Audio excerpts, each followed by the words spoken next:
Morning, it's me again, Nathan Bailey, Edwin Washington Project volunteer. We're starting our road trip here in Hillsboro, Virginia.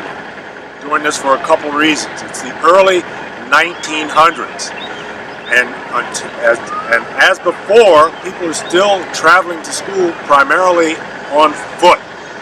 However, you remember my telling you that in 1911, the first school hacks made their appearance here in the Jefferson District to move students from the closed Edge Grove and Salem schools here to Hillsboro. We just happen to have a picture of those school hacks. You see here that those school hacks are arranged behind me in front of the center part of the Hillsboro school.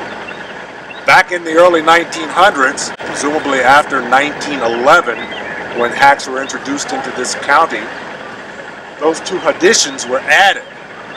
But until then, that's all they had. Children were moved from Salem and Edge Grove here by school hack.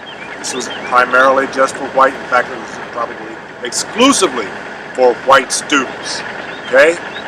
Now, the 1920s show the arrival of the first motorized school buses. These were initially just the cabins on those school hacks mounted on automotive chassis. We don't have any pictures of those, but you can find them on the internet. Okay. White students once again were allowed the privilege to ride those motorized buses. But black parents didn't let that dissuade them from getting a good education for their children.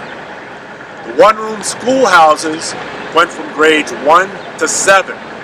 High school in the 1920s and early 1930s in Loudoun County was not that attainable by black students. So, students had their parents form carpools.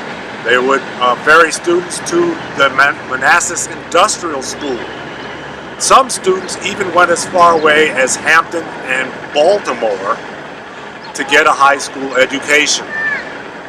Now, I want you to notice two things about this location.